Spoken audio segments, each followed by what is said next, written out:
மகத்தானவன் மனிதானே மகத்தானவன் மனிதானே மகத்தானவன். நீ சேனல் நேயர்களுக்கு வணக்கம்.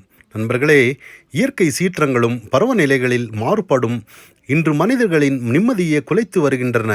பயமும் சந்தேகமும் மனித மனங்களை வேட்டையாடுகின்றன. முன்பின் சிந்திக்காமல் இயற்கையை சுரண்டிய காரணத்தினால் இயற்கையின் சமநிலை நஷ்டமாகி வருகிறது. காற்றும் நீரும் பூமியும் விஷமயமாக ஆகி வருகின்றன. நமக்கு சகல ஐஸ்வரங்களையும் நல்கி வந்த இயற்கை எனும் காமதேனு இன்று கறவை வற்றிய பசுவை போல் ஆகிவிட்டது. பூமியில் வளம் குறைந்து வருகிறது. உணவு குறைந்து வருகிறது. சுத்தமான காற்றும் நீரும் அரிதாகி வருகிறது. நோய்கள் அதிகரிக்கின்றன. நமக்கு தவறு எங்கே நிகழ்ந்தது? தேவைக்கும் ஆடம்பரத்திற்கும் இடையேயுள்ள வேறுபாட்டை நாம் புரிந்து கொள்ள முடியாமல் போனதுதான் நாம் செய்த மிகப்பெரிய தவறு. ஒரு சமூக சேவகரின் கதை நினைவுக்கு வருகிறது. அவர் விடியற் காலையில் ஒரு பாத்திரத்தில் நீர் எடுத்து நதிக்கரையில் நின்றபடி பல் தேய்த்து கொண்டிருந்தார்.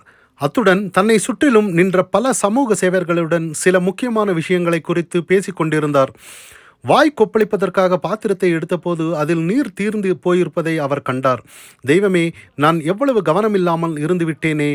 பல் தேய்த்து முடிப்பதற்குள் முன்பே நீர் தீர்ந்து விட்டதே என அவர் வருத்தமான குரலில் கூறினார். அவர் இப்படி வருந்துவதை கண்டவர்களுக்கு ஒன்றும் புரியவில்லை. அவர்கள் அவரிடம், இதற்கு ஏன் வருந்த வேண்டும்? நமக்கு முன்னால் நீர் நிறைந்த நதி பெருகி செல்கிறதே என்றனர். அப்போது சமூக சேவகர், நதியில் நீர் நிறைந்துள்ளது என்பது உண்மையே, ஆனால் அது எல்லோருக்கும் சொந்தமானது. எனக்குரிய பங்கை நான் எடுத்து விட்டேனே, அதற்கு மேல் எடுப்பதற்கு எனக்கு உரிமை இல்லை என்றார். இந்த தர்ம உணர்வை மனித குலம் மீண்டும் பெற முடிந்தால் பட்டினி, மரணத்தையும் ஏழ்மையும் ஒரு தீய கனவை போல் அடியோடு அகற்றிவிட முடியும் என்பதில் எந்தவித சந்தேகமும் இல்லை. தேவைக்கு மேலாக எதை எடுத்தாலும் அது அதர்மமே. இவ்விதம் நாம் வாழ்ந்தால் சமூகத்தில் எல்லோருக்கும் தேவையான அளவு உணவும் நீரும் உடையும் பிற பொருள்களும் கிடைக்கும். பூமி என்றும் காமதேனுவைப் போல் வரமளிப்பவளாக இருப்பாள். முன்பெல்லாம் காளை வண்டியிலும் குதிரை வண்டிகளிலும் தான் மனிதர்கள் பயணம் செய்தனர்.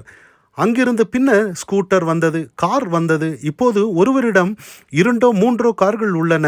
ஆனால் பூமியில் எண்ணெய் வளம் குறைந்து கொண்டே வருவதை நாம் கவனிக்கவில்லை. முன்பெல்லாம் மனிதர்கள் இலைகளில் உணவருந்துவது வழக்கமாக இருந்தது. ஆனால் இன்று காகிதத்தால் தயாரிக்கப்பட்ட தட்டுகள், டம்ளர்களும் வந்துவிட்டன. ஒரு முறை பயன்படுத்தினால் அதை தூக்கி எறிந்து விடுவோம். இப்படி அளவுக்கு அதிகமாக பயன்படுத்துவதால் எத்தனை மரங்களை வெட்ட நேர்கிறது. ஆசை தவறல்ல, பேராசையே தவறு. மூளையிலும் கல்லீரலும் இதயமும் நமது உடலின் உள்ளே இருக்கும் உறுப்புகள் என்பது போல் காற்றும் நீரும் மரங்களும் பறவைகளும் விலங்குகளுமே நமக்கு வெளியில் இருக்கும் உறுப்புகளாகும். நமது உடல் உறுப்புகளை ஆரோக்கியத்துடன் வைப்பதில் நாம் செலுத்தும் அதே கவனத்தை இயற்கை பாதுகாப்பிலும் செலுத்த வேண்டும். நதிகளையும் கடலையும் மாசடை செய்வது என்பது நம் இரத்தத்தில் விஷம் கலப்பதற்கு நிகரானது என்று அறிவு நமக்கு இருக்க வேண்டும். நண்பர்களே, இன்று இவ்வுலகத்தில் உள்ள புழு பூச்சிகள் எல்லாம் மறைந்துவிட்டால் அடுத்த 50 வருடங்களுக்குள் பூமியிலிருந்து உயிரினங்கள் முழுமையாக அகற்றப்படும். மாறாக மனித குலம் அழிந்தால் அடுத்த 50 வருடத்திற்குள் பூமி பிற உயிரினங்கள் எல்லாம் எவ்வளவு செழிப்படையும் தெரியுமா? பூமி மரணமடையாமல் இருக்க வேண்டுமெனில் மனிதன் இறக்க வேண்டும் என்ற நிலை வரக்கூடாது. யோசிப்போம். மனிதானே மகத்தானவன் மனிதானே மகத்தானவன்.